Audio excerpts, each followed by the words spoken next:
오늘 우리가 함께 살펴볼 건요. 신학 연구에서 인공지능이 겪는 환각 증세.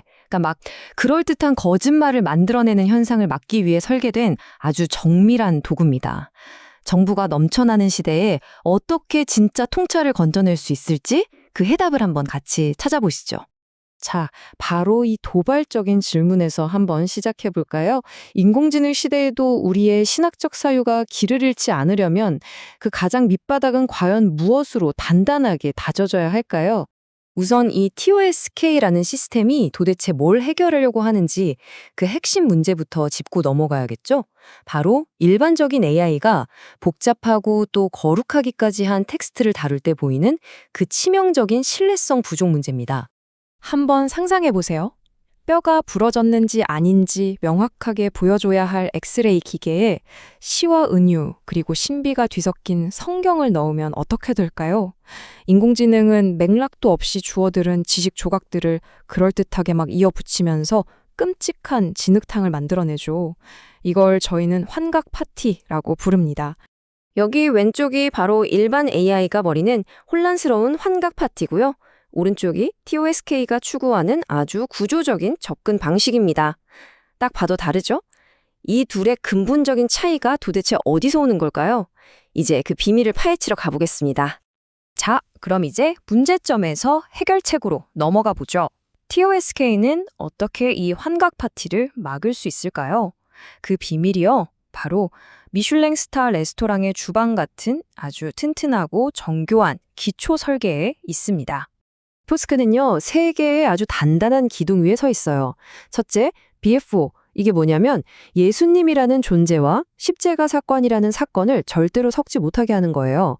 둘째, RO. 관계의 뭐뭐의 부분이다. 처럼 아주 정밀한 문법을 부여하죠. 마지막으로 IAO는 성경 본문과 어떤 개인의 묵상에 서로 다른 권위의 무게를 딱 매겨줍니다. 이 기초공사 덕분에 AI가 헛소리를 할 수 있는 길을 원천적으로 막아버리는 거죠. 이 시스템의 핵심 무기는 바로 트라이어드 바인딩입니다. 주장, 관계, 증거, 이 세 가지를 말 그대로 하나의 쇠사슬처럼 꽁꽁 묶어버리는 기술이에요. 예를 들어 예수님은 하나님이시다라는 주자는 이다라는 관계, 그리고 요한복음 1장 1절이라는 증거와 물리적으로 딱 결속되는 거죠. 이 셋 중에 하나라도 빠지면 시스템은 그 주장을 즉시 폐기해버립니다. AI가 엉터리 주장에 성경 구절을 아무거나 갖다 붙이는 걸 원천적으로 막는 겁니다. 이걸 주방에 비유하면 더 재밌어요. 한번 보세요. 텍스트에서 데이터를 정밀하게 잘라내는 건 마치 요리사의 칼질 기술 같고요. 신학적인 표준은 일종의 레시피북이죠. 그리고 이 모든 재료를 수학적으로 처리하는 연산장치가 바로 슈퍼오븐인 셈입니다. 그리고 이 주방에는요, 정말 깐깐하기 짝이 없는 위생검사관이 한 명 있습니다. 바로 순수성의 문이라는 건데요. 8단계의 엄격한 검문을 통과하지 못한 출처 불분명한 주장이나 논리적으로 고립된 데이터, 그러니까 상한 재료가 주방에 들어오는 걸 원천 차단하는 거죠. 흔히 말하는 쓰레기가 들어가면 쓰레기가 나온다. 이걸 막는 최종 방어선인 셈입니다. 자, 이렇게 깨끗하게 아주 그냥 위생적으로 정제된 데이터를 가지고 엔진은 과연 뭘 할까요? 이제부터가 진짜 재밌어집니다. 단순히 중요한 걸 찾는 걸 넘어서서요. 우리 인간의 이성으로는 도저히 알 수 없는 그 영역을 어떻게 존중하는지 한번 보시죠. 엔진이 텍스트에서 뭐가 제일 중요한지 어떻게 알까요? 왼쪽처럼 그냥 사랑이라는 단어가 몇 번 나왔나 세는 그런 단순한 방식이 절대 아닙니다. 그게 아니고요. 오른쪽을 보세요. 구글이 쓰는 페이지 랭크 알고리즘 있죠? 그걸 신학에 딱 맞게 응용한 거예요. 그리스도, 십자가 같은 핵심 개념들이 공통적으로 어떤 개념을 가리키고 있는지 수학적으로 계산해서 텍스트의 진짜 신학적 무게중심을 찾아내는 거죠. 그런데 여기서 정말 근본적인 질문이 하나 생기죠. 신학에는 삼위일체처럼 인간의 논리로는 딱 떨어지게 설명할 수 없는 그런 거룩한 모순, 바로 신비라는 게 있잖아요. 그런 기계가 이런 신비를 딱 마주했을 때 오류를 내뱉거나 아니면 어느 한쪽의 진리만 맞다고 우겨버리진 않을까요?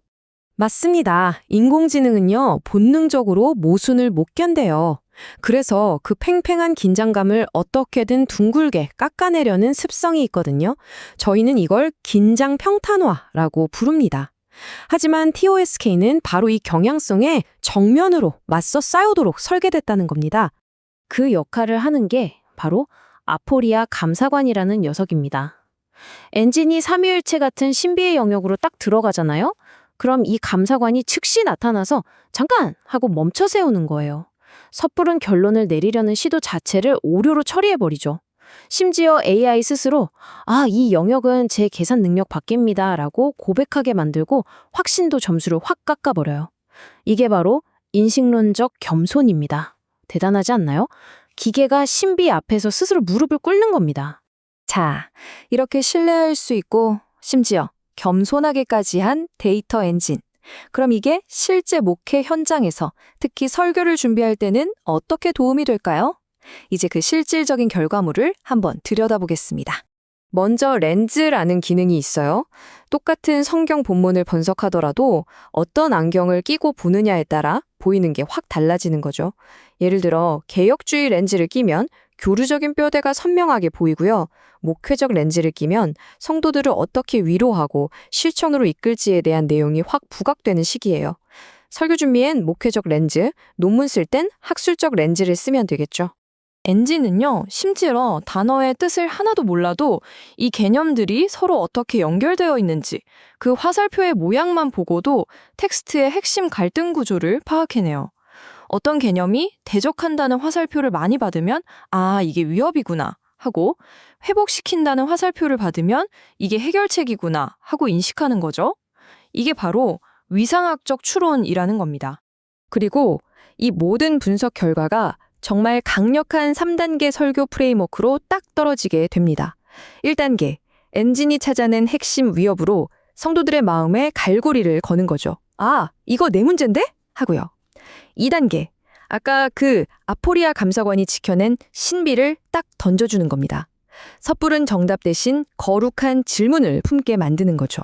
그리고 마지막 3단계, 엔진이 성경 전체에서 찾아온 구속사적인 해결책으로 은혜롭게 결론을 맺습니다. 보세요. 차가운 수학적 데이터가 완벽한 목회적 서사로 바뀌는 순간입니다. 자, 이제 거의 다 왔습니다. 마지막 질문에 도달했네요. 이렇게 가지가지 강력한 도구가 우리 손에 쥐어진다면 우리 인간 설교자의 역할은 과연 무엇일까요? 토스크는요, 마치 셜록 홈즈처럼 데이터에 빈틈이 보이면 그걸 그냥 넘어가지 않아요. 가추적 추론이라는 걸 통해서 우리에게 거꾸로 질문을 던집니다. 예를 들면 이 본문에는 해결책이 명확하지 않은데요. 혹시 저쪽 본문에 나오는 해결책을 한번 가져와서 적용해보는 건 어떨까요? 하고 묻는 거죠. 바로 이 순간 AI는 단순한 도구를 넘어서서 우리의 지적인 파트너, 그러니까 공동 연구자가 되는 겁니다.